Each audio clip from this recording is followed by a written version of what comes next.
In section 10.6, we talk about the applications and problem solving, which just means we're going to be looking at word problems. So the 5 steps for problem solving in algebra is 1, to familiarize yourself with the problem situation. 2, you're going to translate the problem to an equation. 3, you're going to solve the equation. 4, you're going to check the answer in the original problem.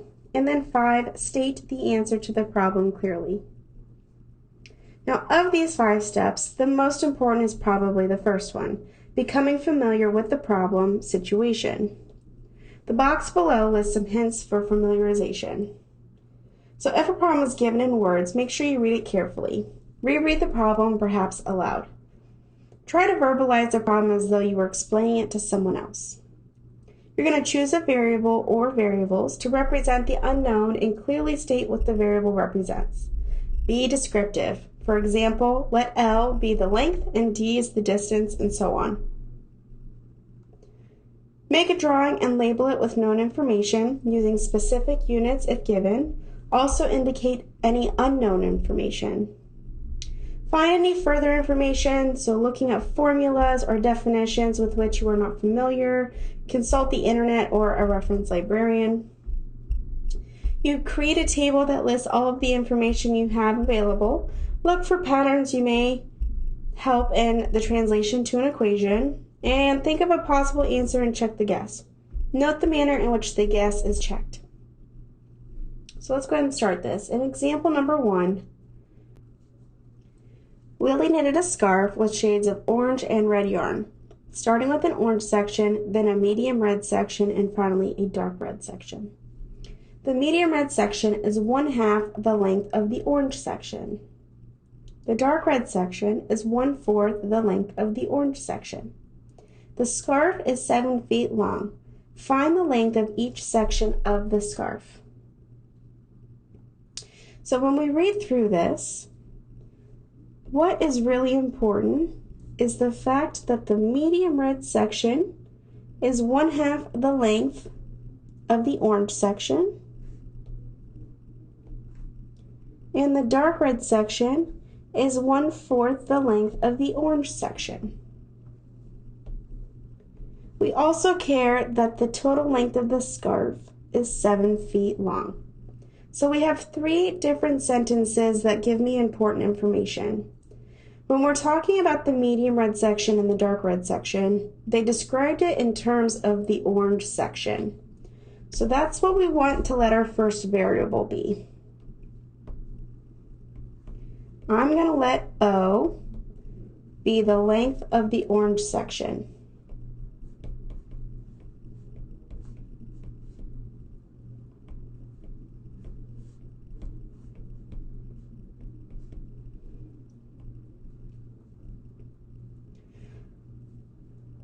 I'm going to let M be the length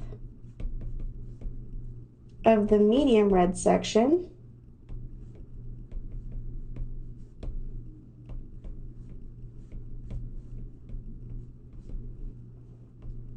And I'm going to let D be the length of the dark red section.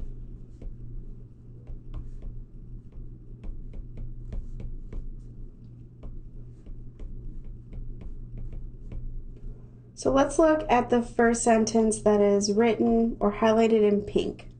The medium red section is, so that's M equals, it's 1/2 the length of the orange section. Well, we know that the orange section is the letter O, and 1/2 of is 1/2 times O,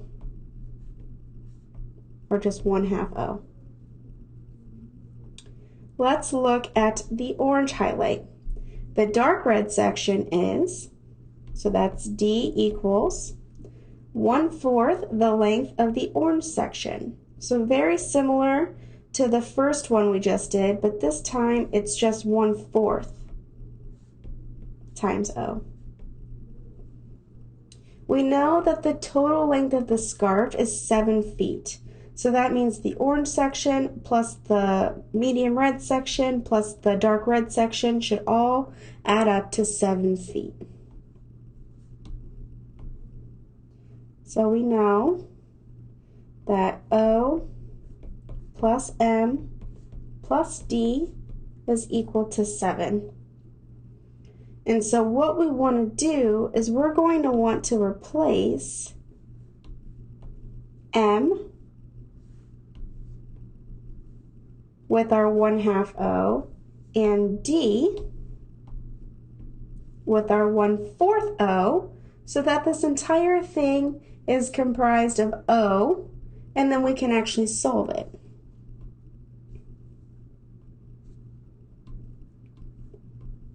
So we have O plus our M, which is 1/2 O,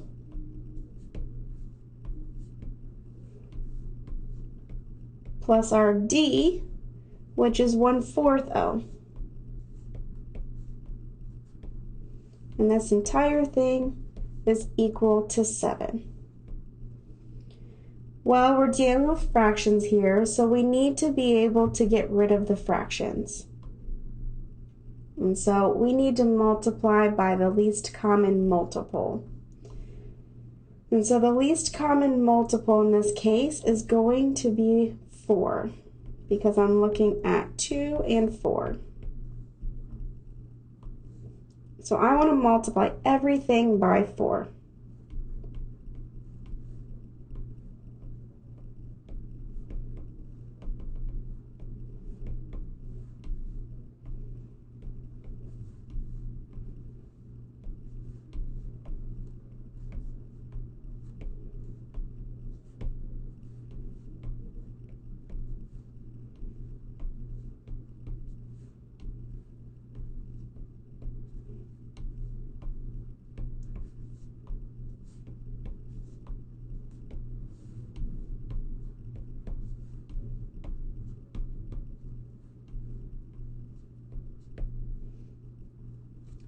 And so when I do this, 2 goes into 4 twice, and the 4's are going to cancel. And so what we end up with is 4O plus 2O plus O equals 28. And we can combine like terms. It's a little confusing with the O's since they look like zeros, but this is just going to turn into 7O equals 28. We can divide both sides by 7 to get O by itself.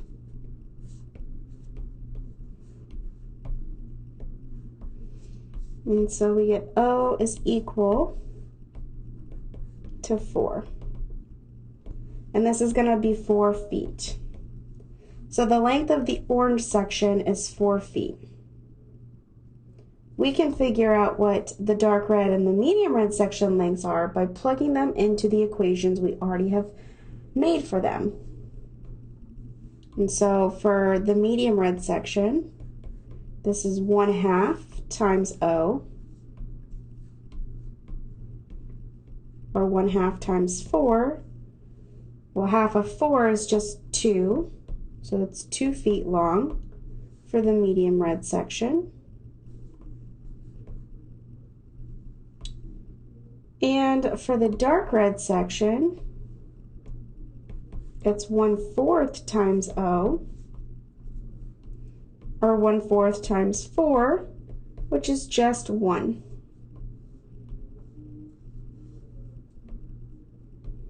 Or we get 1 foot.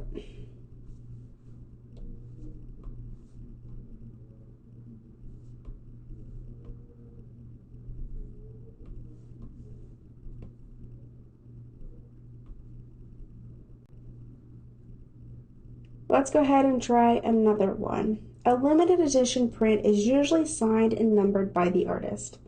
For example, a limited edition with only 50 prints would be numbered 1 out of 50, 2 out of 50, 3 out of 50, and so on. An estate donates 2 prints numbered consecutively from a limited edition with 150 prints. The sum of the 2 numbers is 263. Find the numbers of the prints. Well, first thing, what are consecutive integers?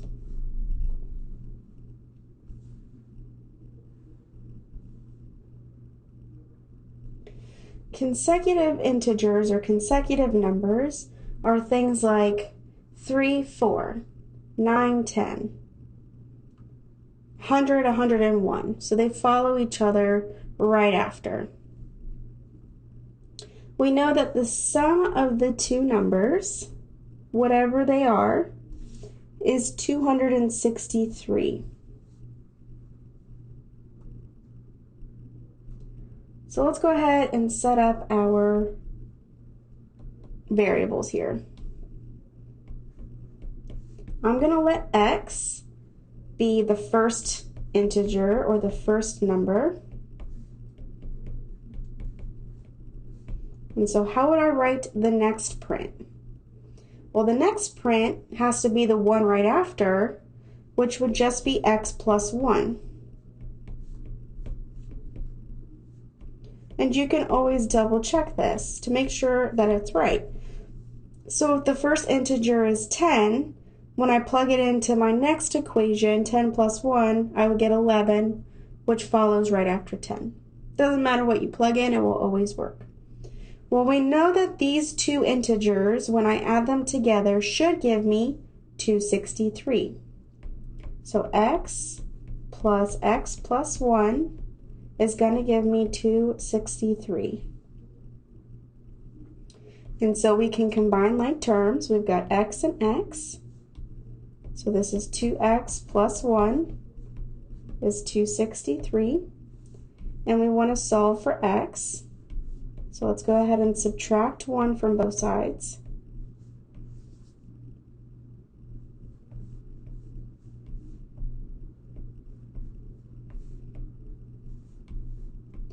And so I get 2x equals 262. And then dividing both sides by 2.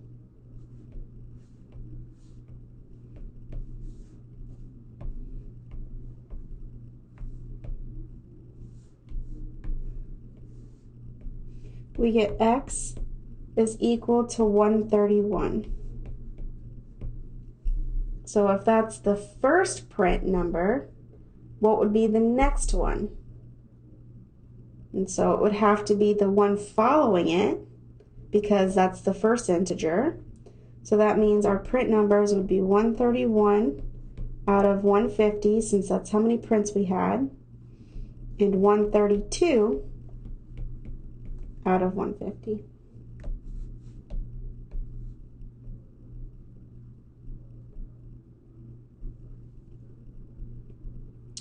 Let's go ahead and try example number 3. An appliance business needs to rent a delivery truck for 6 days while one of its trucks is being repaired.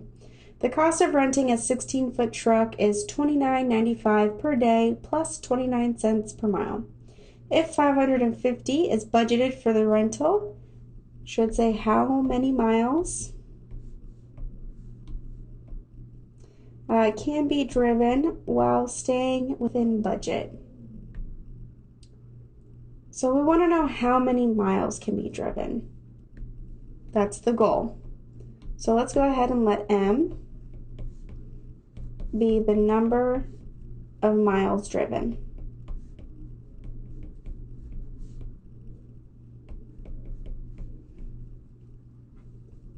So we know that regardless if I drive the truck anywhere, it's $29.95 per day.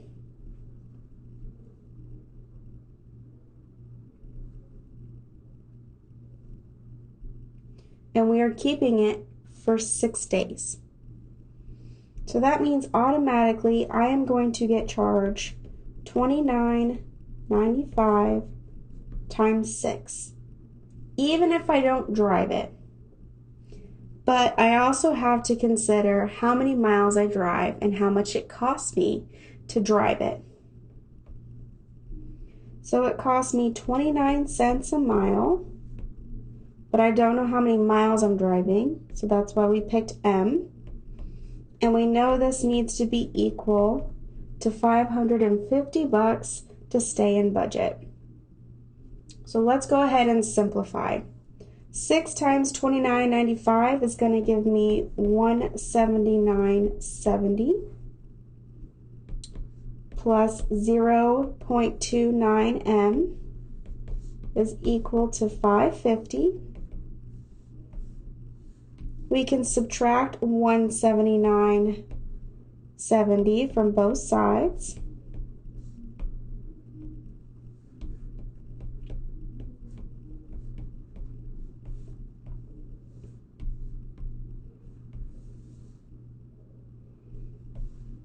And so it ends up canceling on the left. And we're left with 0.29 m is equal to 370.30.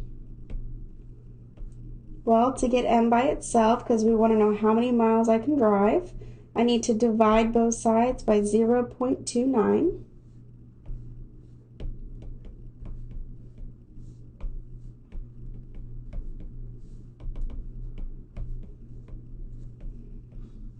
And so this ends up canceling on the left, and we get m by itself. And m is about 1,277.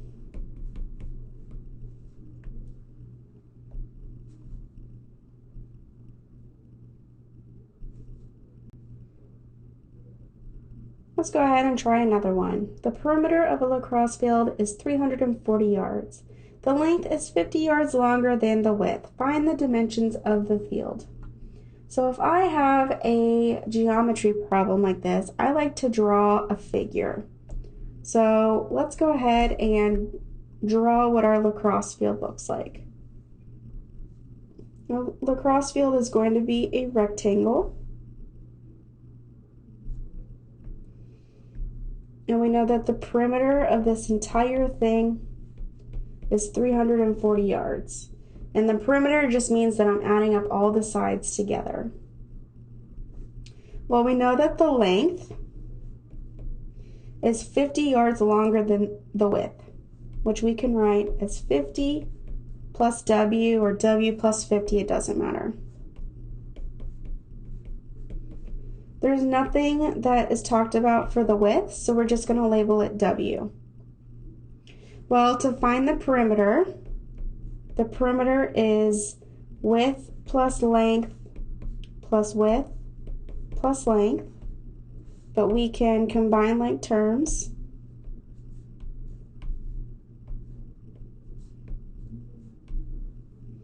And we end up with 2L plus 2W. Well, we know that the perimeter is 340 yards is equal to 2L plus 2W, but we know what L is equal to. L is equal to 50 plus W. So we want to rewrite this and plug in our new L. So that's 2 times 50 plus W plus 2W, and we want to make sure that we distribute the 2 to both pieces.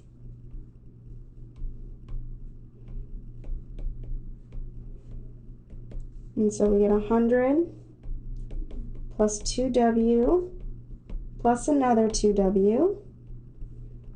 We can combine like terms, and we get 340 is equal to 100 plus 4W. Well, we're going to subtract 100 from both sides.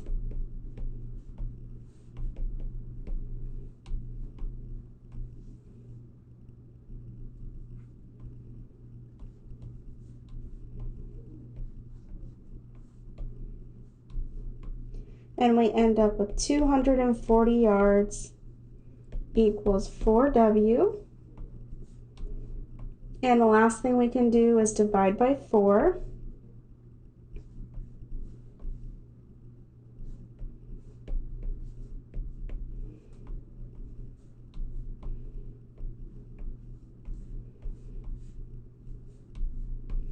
And so we end up getting 60 yards for W. But we can figure out the length because the length is 50 plus W, or we get 50 plus 60, which is 110 yards. So the length is 110 and the width is 60.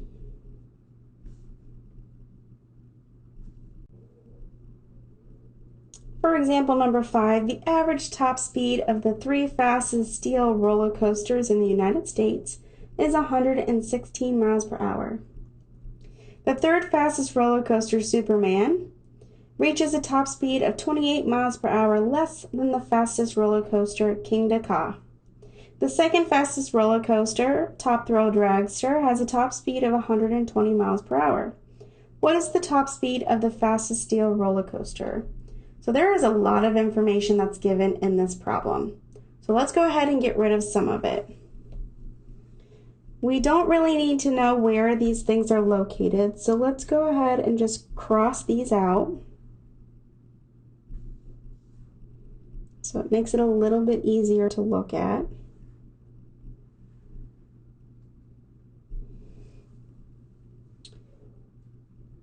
And let's go ahead and start picking apart the problem. So the first sentence is important. The average top speed of the 3 fastest steel roller coasters is 116 miles per hour. And so how do I figure out the average? Well, let's pick some variables first. I'm going to let X be the fastest, the speed of the fastest.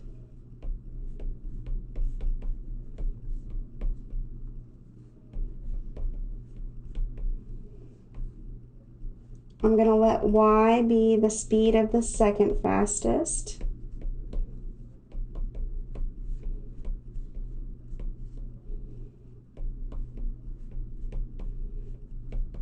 And I'm going to let Z be the speed of the 3rd fastest.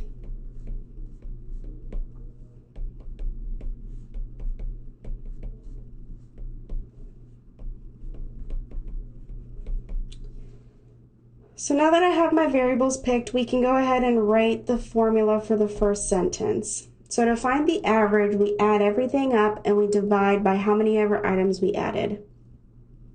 So that would be saying X plus Y plus Z divided by 3, since there were 3 things we added together, is equal to 116. All right, that's part of this broken down.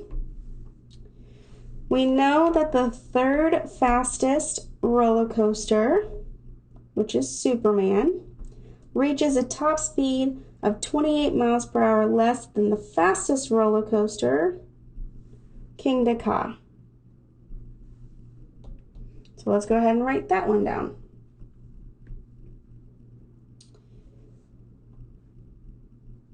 So the 3rd fastest roller coaster, which is Z, reaches a top speed of 28 miles per hour less than the fastest roller coaster, King Ka. So 28 miles per hour less than the fastest. That's going to be X minus 28. Let's go on to the next sentence. The 2nd fastest roller coaster, which is Top Thrill Dragster, has a top speed of 120 miles per hour. So we don't even have to think about this. They just gave it to us. The 2nd fastest, which is Y, is equal to 120 miles per hour. We want to know what the top speed is of the fastest steel roller coaster, which is going to be X when we're done. So what we're going to do is we're going to plug in our Y and Z into our function X plus Y plus Z over 3 equals 116.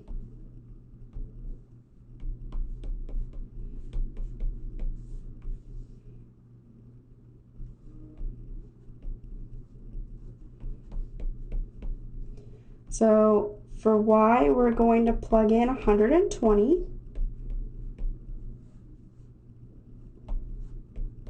And for z, we're plugging in x minus 28.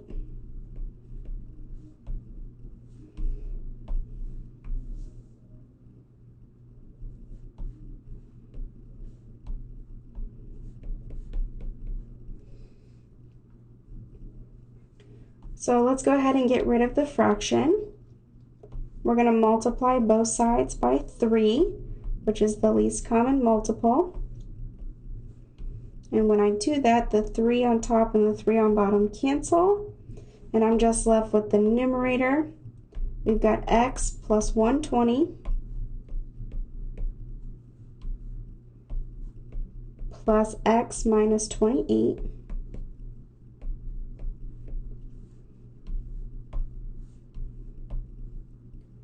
equals 348. So let's go ahead and combine like terms. I've got an x and an x, and I have a 120 and a negative 28. And so I end up with 2x plus 92 equals 348. We can subtract 92 from both sides.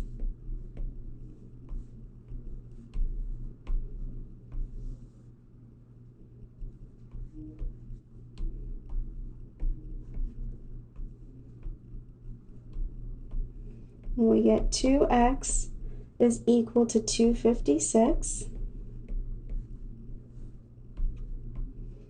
And then divide by 2.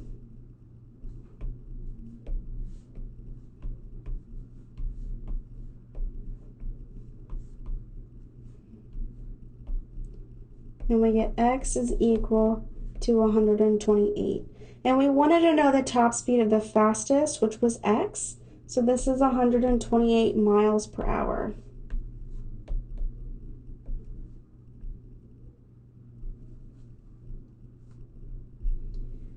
For example number 6, an investment is made at 3% simple interest for 1 year. It grows to $746.75. How much was originally invested, which is the principal? So what we really need to know is the simple interest formula. And the simple interest formula is I equals P RT. We want to know how much we invested, which is P, the principal. So I'm going to let X be the amount invested.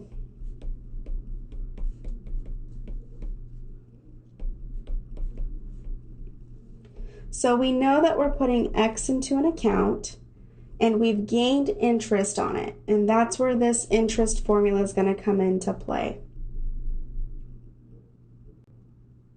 So let's go ahead and go look at the interest formula real quick.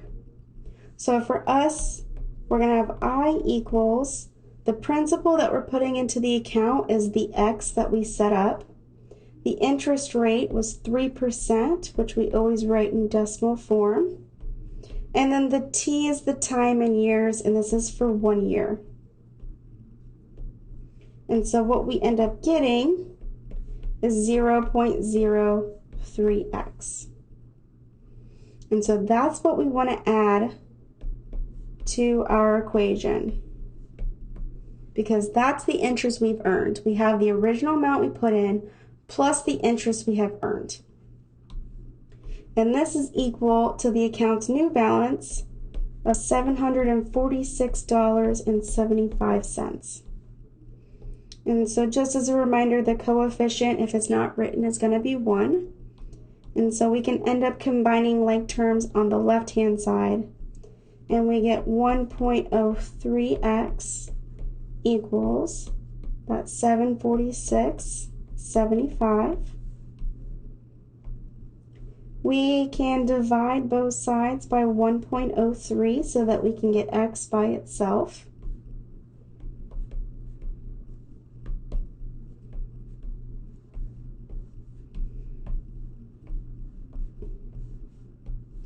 And so we end up getting X, which is the amount that we invested, and that's what we want to know. And when I divide 746.75 by 1.03, I end up getting $725. So I invested $725 into my account, and it grew to $746.75 after a year. And for the last one, the Patels are planning to sell their house. If they want to be left with $130,200 after paying 7% of the selling price to a realtor as a commission, for how much must they sell the house? All right, so we want to make sure that they have $130,200 in their pocket when they leave. But we need to figure out what the selling price is. So that's what we're going to let X be. Let X be the selling price.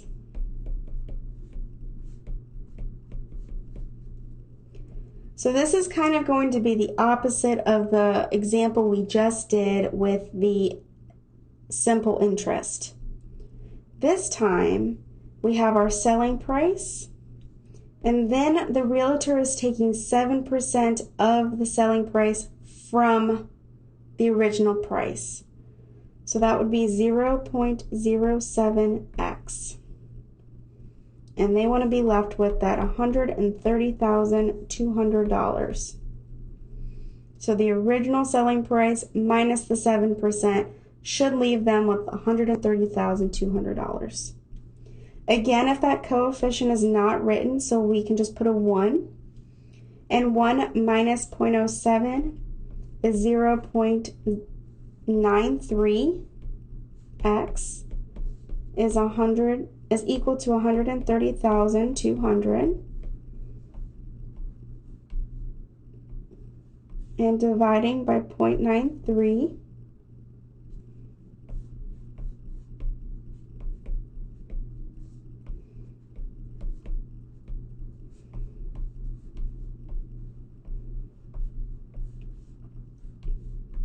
we get X, which is the selling price we're looking for. And when I divide 130,200 by 0.93, I end up with $140,000. So I need to list my house, or the Patels do, at $140,000 to guarantee that they walk away with that $130,200.